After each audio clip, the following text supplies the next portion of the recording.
والله زمان يا تصدير. بما ان التصدير هيفتح بكره يا عم فتحي، تعال نصور الشوكولاتايه دي. يلا ابعتها لصاحب النصيب. تعالالي جبتها له ورايا.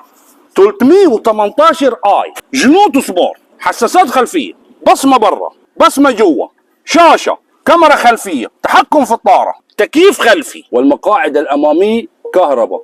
والمقعد ده بس؟ لا، المقعد ده ومقعد السائق برضه. وخلصنا؟ لا ما خلصناش، عندك اشاره مع المرايه ومرايات ضم. خليك معانا. سياره شوكولاته.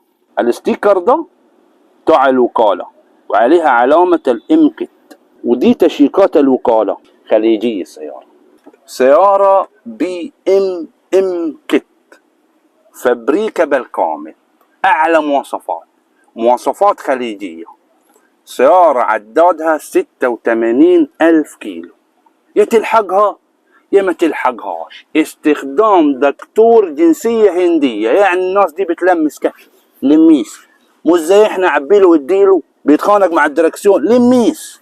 شوف الدركسيون، شوف حاله الدركسيون.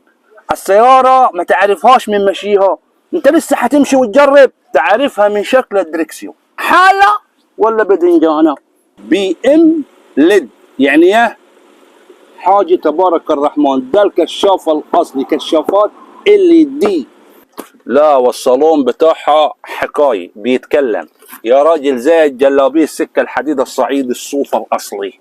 تقعدش تفكر كتير. وفيها حوض مش طبيعي مثل الالمونيا بعد غسيله، وعلى عينك يا تاي.